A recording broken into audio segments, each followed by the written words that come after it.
जिसमें भगवान का प्रेम दिखता है। वो खुद धरती पे आए गोलोक वृंदावन छोड़कर हमारे लिए और ये उद्देश्य देने के लिए। Hello, everybody. Welcome back once again. This is me, RJ Rajiv, and we are celebrating contest champ podcast because today Gita Jayanti और आज हमारे बीच में आए हुए हैं जिन्होंने गीता महोत्सव अंदर परचम लहरा दिया है। मध्य प्रदेश सरकार के माननीय डॉक्टर मोहन यादव जी जो कि मुख्यमंत्री हैं, उन्होंने ग्रेट इनिशिएटिव लिया इस्कॉन उज्जैन के साथ में मिलकर के 55 जिलों के अंदर मध्य प्रदेश के अंदर गीता के ऊपर महीनों से तैयारी चल रही थी कि कुछ कॉन्टेस्ट किया जाए। 26, 27, 28, 29 तारीख को ये कॉम्पिटिशन हुई। उसमें से जो लोग फिल्टर्ड हुए उनकी एक अलग कॉम्पिटिशन हुई सेकेंड फेज में। फिर उनमें से जाकर के जो लोग अभी टॉप 3 के अंदर आए हैं उनके अंदर आज जाकर के उन्हें मिलने वाले कैश प्राइजेस। कुछ देर पहले हमने इंटरव्यू किया था क्रिस मार्टिन का जो कि एक क्रिश्चियन सोसाइटी से आते हैं, लेकिन उन्होंने उसके बावजूद गीता कॉन्टेस्ट के अंदर नंबर 1 पर अपनी रैंकिंग हासिल करी है। इस बार गीता चैंपियंस लीग जो हमने करवाई, गीता कॉन्टेस्ट जो मध्य प्रदेश सरकार के साथ में मिलकर के इस्कॉन उज्जैन ने करवाया, उसके अंदर टॉप 3 पोजीशन के अंदर 5 कंटेस्टेंट आए। नंबर 1 पर 2 लोग थे, नंबर 2 पर 1 और नंबर 3 पर 2 लोग। तो नंबर 1 पर वापस से एक और लड़की ने परचम लहराया है इस बार और उसका नाम है प्रज्ञा। तो Pragya, welcome to the show. Congratulation, you win 1 lakh rupees. कैसा लग रहा है तुम्हें? बहुत अच्छा लग रहा है। बस सब प्रभुपाद जी की मर्जी से पिछले साल ही मतलब भगवत गीता पढ़ना स्टार्ट किया था और इसलिए इजी लगा मेरे को एग्ज़ाम। वाओ। कहाँ से आती हो तुम, क्या करती हो तुम, बताओ अपने बैकग्राउंड के बारे में, क्या पढ़ाई कर रही हो? मैं अभी गंज बासुदा से हूँ और 11th में हूँ। अभी नीट की प्रिपरेशन कर रही हूँ बायो स्ट्रीम से। Wow, great. हमारे साथ में प्रज्ञा के पेरेंट्स भी आए हुए हैं, तो सबसे पहले हम उनसे बात करना शुरू करते हैं। तो एज अ पेरेंट्स आप सबसे पहले तो ये बताइए कि आ, अपने बच्चों के लिए आर्ट ऑफ पेरेंटिंग जो होती है, बच्चों को बड़ा करना, उसके अंदर आप क्या सोचते हैं कि उन्हें कैसे बड़ा करना चाहिए, उनके अंदर कैसे संस्कार डालना चाहिए? उनके अंदर मतलब अच्छा संस्कार अच्छे होना चाहिए। वो जो अपने भगवान की सेवा करें, माँ बाप की सेवा करें और मतलब अपने धर्म के प्रति ईमानदार रहें। मतलब वो गलत रास्ते पे ना जाएं। आप बताइए प्रज्ञा को आपने शुरुआत से बचपन से अभी तक क्या क्या संस्कार दिए हैं? उसको सब कुछ सबसे पहले तो मैं बच्चों को ये सिखाती हूँ, लालच मत करो। मतलब भगवान में विश्वास रखो और ईमानदारी से अपना काम करो जो भी करें। उसको और इस्कॉन का जो इसने एक बार मुझसे बोला, मम्मी मुझे गीता पढ़नी है। तो मैंने उसको गीता की बुक, वो ललित प्रभु जी हैं, उनसे ले आके दी। मैं ट्रेनिंग में गई थी मैं इसकी, तो वहाँ से लेके आई, तब से ये पढ़ रही है। वाह। और आपसे जानना चाहेंगे sir, as a parents art of parenting जो होती है, बच्चों की देखभाल करना, परवरिश करना, वो आप क्या मैसेज दूसरों को भी देना चाहते हैं और आपने प्रज्ञा को क्या दिए? प्रज्ञा ने मेरा नाम रोशन किया है, गर्व की बात है। मेरी 2 बेटियां हैं, दोनों पर गर्व है। बहुत अच्छी लड़की है, संस्कार हैं इसके अंदर और शुरू से ये बचपन से संस्कारी है। बहुत छोटी थी तो इसको टॉफ़ी दिला दे तो कहते दीदी को पहले, मतलब संस्कार हैं। और मैं सोचता हूँ हर बच्चे में ऐसा होना चाहिए। मैं भी टीचर हूँ, गवर्नमेंट टीचर हूँ। मैं साइंस का टीचर हूँ, बच्चों को साइंस पढ़ाता हूँ।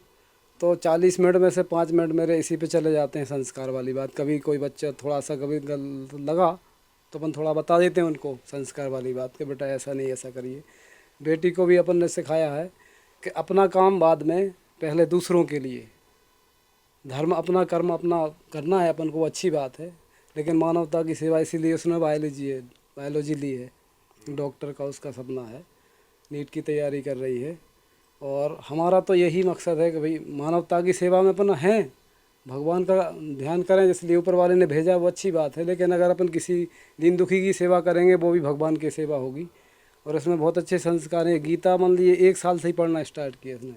वो तो गॉड गिफ्ट है, हमें ही पता नहीं था कि इतना अंदर संस्कार हैं कि गीता पढ़ना चालू किया उसने, और 1 साल में भी इतना ज़्यादा कर लिया।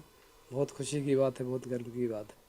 और एज अ पेरेंट्स आप श्रीमद् भगवत गीता के योग को, श्रीमद् भगवत की शिक्षाओं को कितना जरूरी मानते हैं सभी पेरेंट्स के लिए और अपने आप के लिए और अपनी पुत्री के लिए? भगवत गीता तो भगवान कृष्ण की देन है। उन्होंने अर्जुन को साक्षी मानकर पूरे मानव समाज को ये संदेश दिया है गीता का। गीता का संदेश मनुष्य के ये मान लीजिए आप कल्याण के लिए है, और पूरा जीवन गीता का मनुष्य के लिए है। जो गीता का सार है, गीता का जो उपदेश है, उद्देश्य है मनुष्य का कल्याण करना है। मनुष्य जो है ना, एक आत्मा परमात्मा से मिलन जो होता है मनुष्य का, उसका संदेश गीता जी में दिया गया, कृष्ण भगवान ने दिया है। तो मानवता का कल्याण है उसका। ये मान लीजिए पूरा जीवन सुधर जाएगा यदि भी गीता के उस पर चलेगा, तो नियमों पर, उनके उद्देश्य पर, भगवान की वाणी पर, उन्होंने जो शिक्षा दी है उस पर यदि चलता है व्यक्ति, तो उसका जीवन सुधर जाएगा। माता जी, आपको क्या लगता है श्रीमद् भगवत गीता का इम्पोर्टेंस, महत्व आप बताइए आपकी भाषा में, as a parents, as a जो अभिभावक के स्वरूप में दूसरों को बताना चाहते हैं।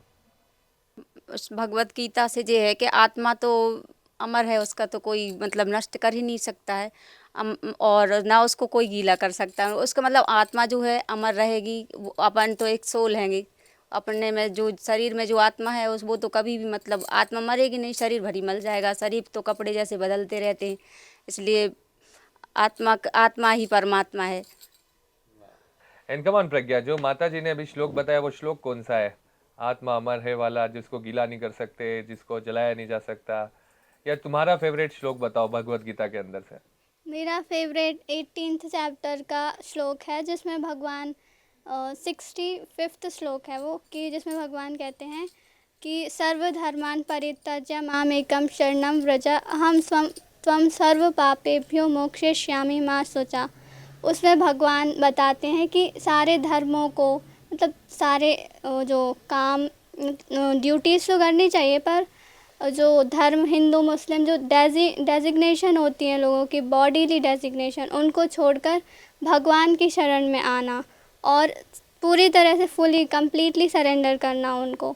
तो उससे भगवान कहते हैं कि मैं तुम्हें सारे पापों से मुक्त कर दूंगा, तुम्हें प्रोटेक्ट करूंगा, तो तुम्हें डरने की ज़रूरत नहीं है, ऐसे भगवान बताते हैं। तो ये बहुत अच्छा लगता है, इसमें भगवान का प्रेम भी दिखता है जो हर एक जीव के लिए है। और भगवत गीता की जो कॉन्टेस्ट हुआ, इसको लेकर के जब तुमने भगवत गीता लगभग तकरीबन 1 साल से पढ़ रही थी तुम, तो इस भगवत गीता को लेकर के तुम्हारे अंदर क्या क्या रियलाइजेशन है कि यार भगवत गीता में पढ़ने में मजा है कि नहीं है? What do you think, Bhagavad Gita एक कैसी बुक है? भगवत गीता सबसे एकदम स्पेशल ग्रंथ है, जिसमें भगवान का प्रेम भी दिखता है कि वो बोलते हैं कि मेरी शरण में आओ, मैं तुम्हें प्रोटेक्ट करूँगा। इतने प्यार से वो हमें समझा रहे हैं।